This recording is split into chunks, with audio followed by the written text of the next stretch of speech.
Cara ibadah juga gitu.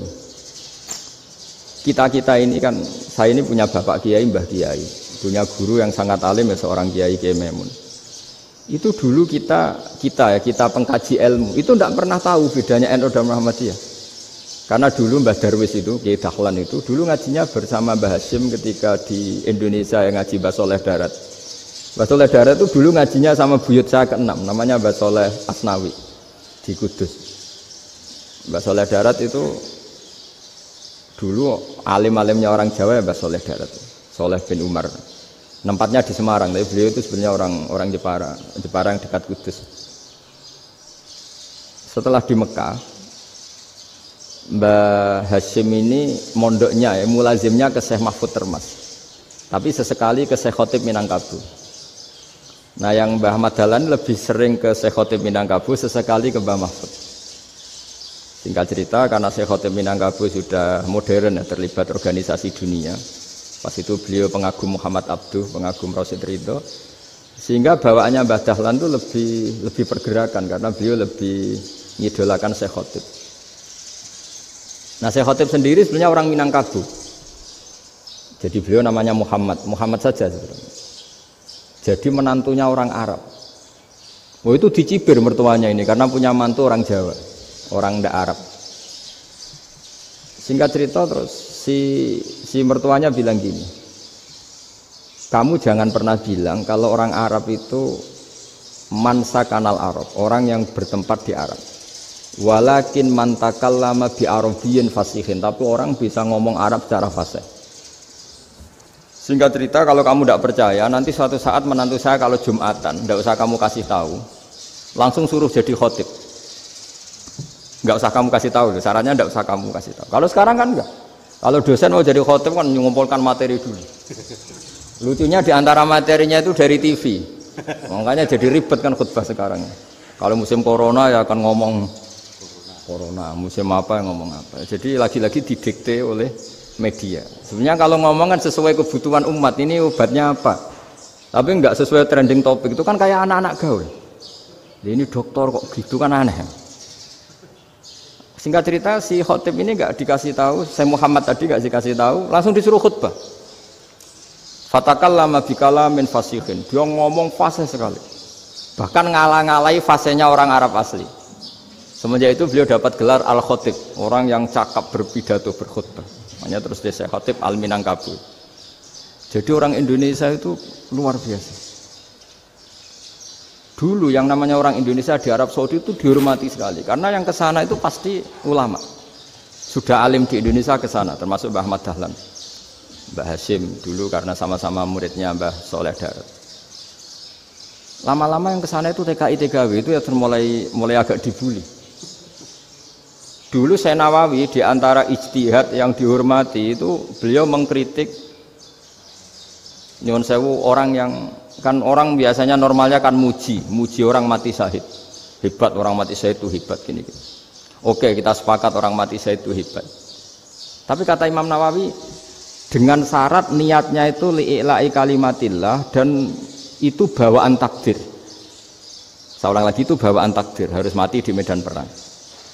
Tapi tidak boleh seseorang ini niat perang tapi niatnya supaya syahid. Karena kalau begitu berarti dia berniat supaya menjadi maktulal kafir, orang yang dibunuh orang kafir.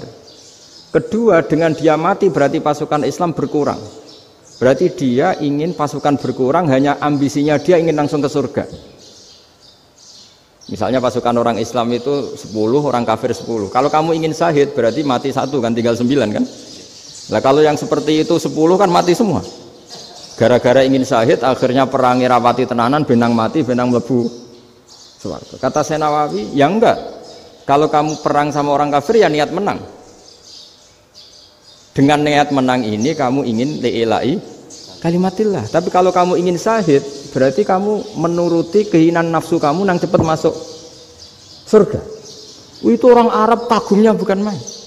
Karena di mana-mana orang itu dinilai dari niatnya.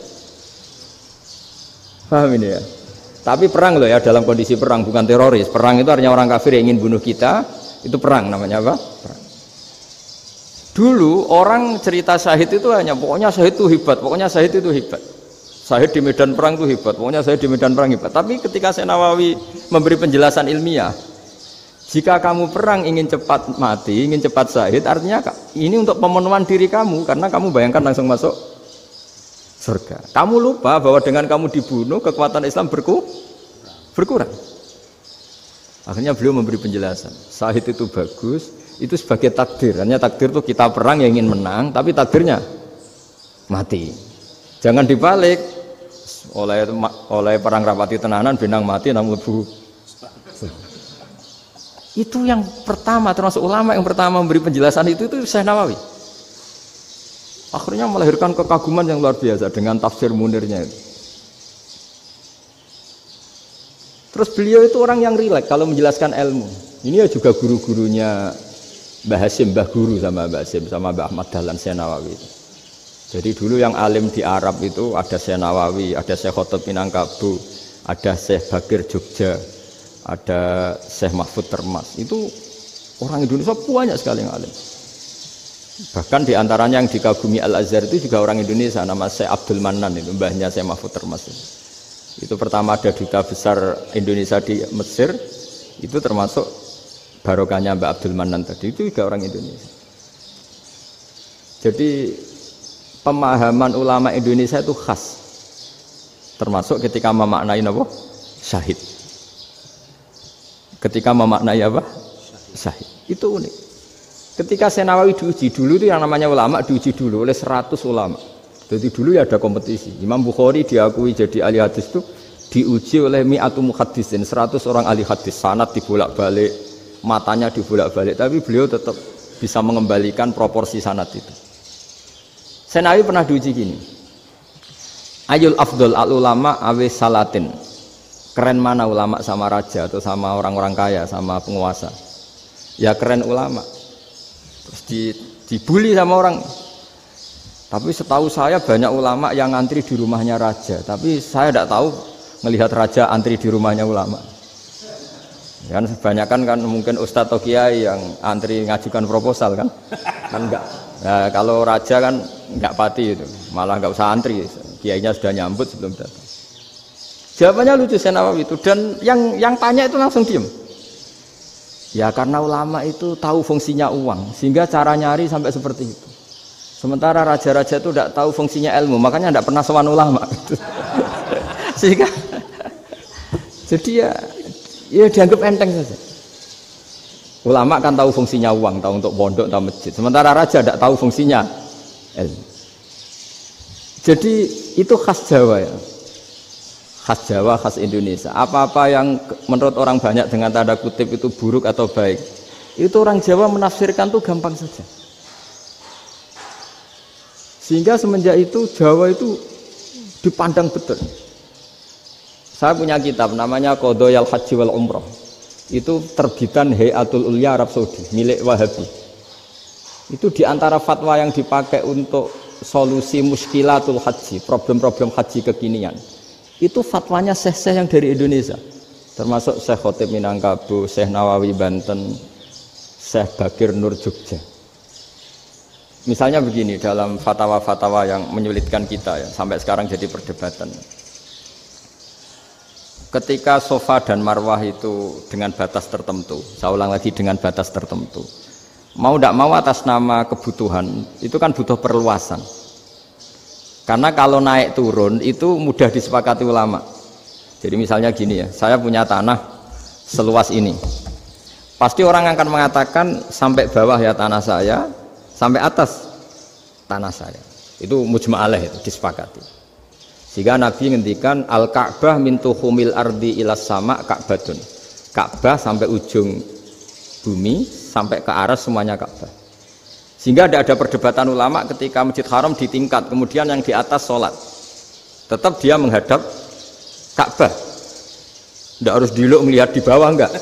Karena Ka'bah sampai langit. Sama, tanah Anda kamu tingkat sampai 10, enggak ada tetangga protes. Karena bawah sampai atas tanah Anda. Tapi kalau diperluas, tanah Anda kamu luaskan setengah meter saja atau 3 cm saja, iso geger mbek tonggo. Karena di mana-mana batas itu ya tadi, kalau atas bawah miliknya, kalau samping enggak. Pertanyaannya, perluasan Mina itu ke samping. Perluasannya Matof yang Mas'ah itu juga ke samping. Geger kan ulama dunia. Bagaimana hukumnya Mina Jadid? Mina yang diperbarui atau Mina yang diperluas. Itu diantara rujukan baik yang membolehkan maupun yang menentang. Itu ya Syekh Indonesia. Itu orisinal tuh. Saya punya kitab orisinal terbitan Hayatul Ulya, kira-kira ya kemenaknya Arab Saudi kalau di Indonesia itu. Itu yang dirujuk Dawai Syekh Nawawi, Dawai Syekh Khotib Minangkabau. Karena apa?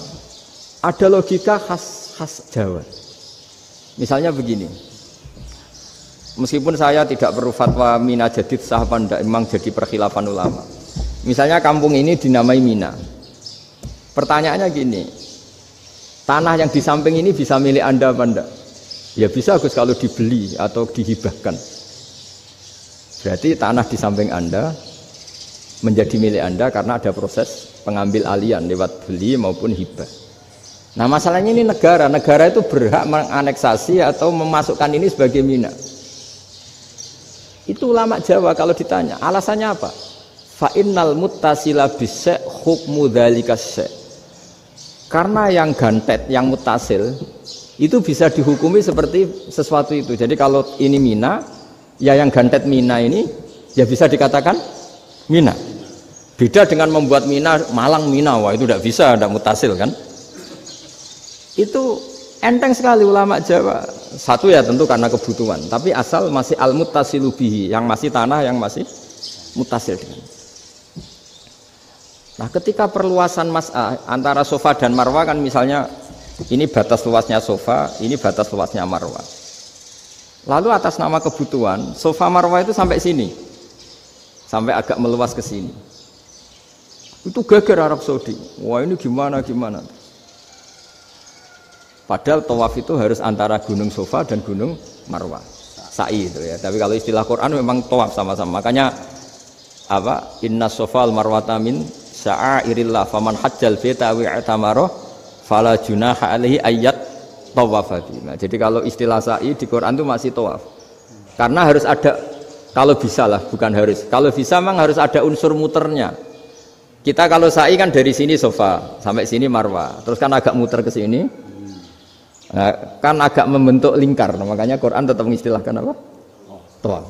Jadi bukan sini ke sini terus sini ke sini kan enggak, tapi sini sampai sini terus muter kan, terus sini. Jadi antara setar dan selama ini prakteknya kan gitu ya. Sofa ngambil sini, terus ke sini, terus agak muter. Nah, karena ada unsur agak muter ini terus orang menyebut apa? Tawaf. Tapi itu bukan syarat sah, ini cerita ideal. Saya ulang lagi ya. Gunung Sofa itu puncaknya atau pucuknya kalau dalam bahasa Jawa itu ya hanya segini, ini sampai sini. Nah, kelompok Islam yang fikih keras nggak boleh diperluas karena Allah memilih tempat ini itu spesial, jadi nggak boleh ke yang lain. Tapi ketika kebutuhan mendesak, mau tidak mau harus diperluas. Itu jawabnya Kiai Jawa lucu. Gunung sing ketok iku sing dhuwure tok. Sikilane luwih hombo. Jadi karena kan gunung kan bentuknya gini. Nah, sofa yang kecil itu yang atasnya, tapi sikilannya sini kakinya lebih luas. Jadi boleh perluasan asal tidak melebihi kakinya. Nah, dihitung ya lebih luas. Jadi Kiai Jawa itu kayak wong delok gunung Penanggungan, kayak gunung Arjuna. Di mana-mana puncak gunung itu lebih kecil timbang kakinya. Artinya diperluas ini bukan berarti tidak di sofa dan tidak di, itu khas Kiai Jawa. Jadi jangan kira orang Jawa itu tidak hebat sekali. Ulama-ulama Indonesia itu dipakai rujukan. Jadi mulai Mbah Hasyim, Mbah Ahmad Dahlan sampai era buyut-buyut itu masih orang alim. Lama-lama yang di Indonesia ini orang-orang yang bodoh. Sehingga orang Jawa kalau ke sana dibully, ya Jawa tak kuluh kaya. Orang Jawa itu penggaweannya itu makan ular. Karena belut itu kalau di kamus itu persis ular. Dulu itu kan kamus tidak full color. Gara-gara gak full color, gambar belut sama ular itu sama. Belut itu belut. Sama ular kalau nggak full color gambarnya sama apa enggak? Sama. Terus orang Jawa itu kan masih banyak yang makan bajing itu apa? Ketupai itu. Bajing kalau digambar tidak full color sama dengan tikus. Gambar yang tidak warna. Hitam putih. Sehingga kita ini dibully pemakan tikus dan pemakan ular. Karena belut itu persis ular kalau digambar yang tidak full color. Sampai datang Syekhona Khalil, datang ulama. Ngarang kitab ya judulnya Al-Belut. Karena enggak terima bangsanya dinyek makan apa? Ular. Terus dikarang. Wal belut hayawanun bakhriyun, terus ya isu fi kadza wa kadza. Itu beda dengan al-hayyah. Itu diterangkan.